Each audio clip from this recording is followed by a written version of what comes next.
When I was a child, I had big glasses that covered almost half my face and wore metal braces, which were accompanied by a neckgear. It wasn't just about the braces and glasses, though. I also wore my older brother's hand-me-downs and clipped a huge bow on top of my ponytail every morning. Whenever I shared this story with my friends, they would look at me and say, "You must have had a lonely childhood." And I don't blame them. If I had seen a kid like me, I would probably think the same thing. But that wasn't the case. I wasn't lonely at all. I learned at an early age that you're never truly alone if you can connect with others. This insight is a result of my father. My grandfather received an offer from his great-uncle when he was a little boy. In order for his uncle to leave China and start a new life, he had to bring one child with him. When my grandfather had to decide between his younger sister and my father, he decided on my father. My father left everything he knew when he was 10 years old and traveled to a foreign country with his uncle, who was unknown to him at the time. He was raised in a foreign location with this little family, and despite the strange surroundings, he never felt alone. Our lives were constantly surrounded by individuals who cared about us because of his amazing ability to connect with people. I learned from this that family is about the relationships we create, not only our biological ties. Making deep connections became essential to my life after that. I even went on to work as a professional counselor. I offer individual and group counseling to patients dealing with a range of mental health issues, such as depression, anxiety, PTSD, and others, at the Takai Department of Vancouver General Hospital. One of the most important lessons I've learnt over the years is that having a strong connection with oneself is a prerequisite for developing great ties with others. You must be aware of your own preferences, dislikes, abilities, and shortcomings. My braces, spectacles, and neck gear humiliated me as a child. I was occasionally asked, "What's on your face?" by other children. "Nothing," I would reply defensively. "What's wrong with yours?" I soon came to the conclusion that the greatest approach to establish friends was not by being defensive. I eventually came to terms with the fact that my appearance was an inherent aspect of who I was and could not be altered. I started concentrating on my sense of humor, which turned out to be one of my best social skills. I was no longer troubled by the same questions that people continued to ask me. It stopped being a wound to be dug into and became just another question. When establishing relationships, we frequently only want to highlight our positive traits. Our closest friends and family, however, have witnessed both our positive and negative traits.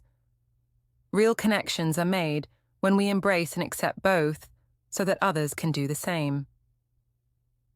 Another crucial lesson I've learned from working with teens is to not take things personally. I've been working on not screening my thoughts for years, but I've also learned to stop taking offense when someone says something hurtful. I recall being accused of having a big mouth by a coworker. I was offended at first, but then I understood that it might not have been about me at all. It might have been a reflection of her viewpoint or emotional condition. I sought guidance from a reliable colleague who gave me a clearer perspective. It's crucial to ask for explanation or speak with a trusted person when someone's remarks cause you pain. I've also come across the intriguing notion of bad vibes. It's simple to react negatively to someone when you first meet them, yet these feelings are frequently more about us than the other person. After my first day of working at a day camp when I was 16, I once informed my father about a volunteer I didn't like. Given that I didn't even know her, he questioned me about why I didn't like her. I saw that he was correct. I had made an irrational judgment about her.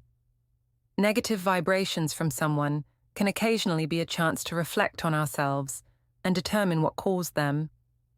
We all construct ourselves tales about ourselves and other people, but these stories are frequently based on opinions or presumptions rather than actual facts.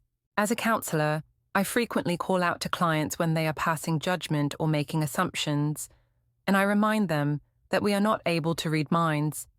It might lead to misunderstandings when we make assumptions or pass judgment on other people. I assumed that counselors must be relationship experts with flawless relationships all around them before I entered this area. Even as a certified counselor, I soon discovered that establishing a bond requires two people. If someone isn't making the effort to connect with you, you can't make them. The need of communication is yet another crucial lesson. The way you say things matters just as much as what you say. I've discovered that delicate subjects are more likely to be accepted when handled with tact and compassion. For instance, I recall a friend of mine complaining that nothing fit her after trying on wedding gowns.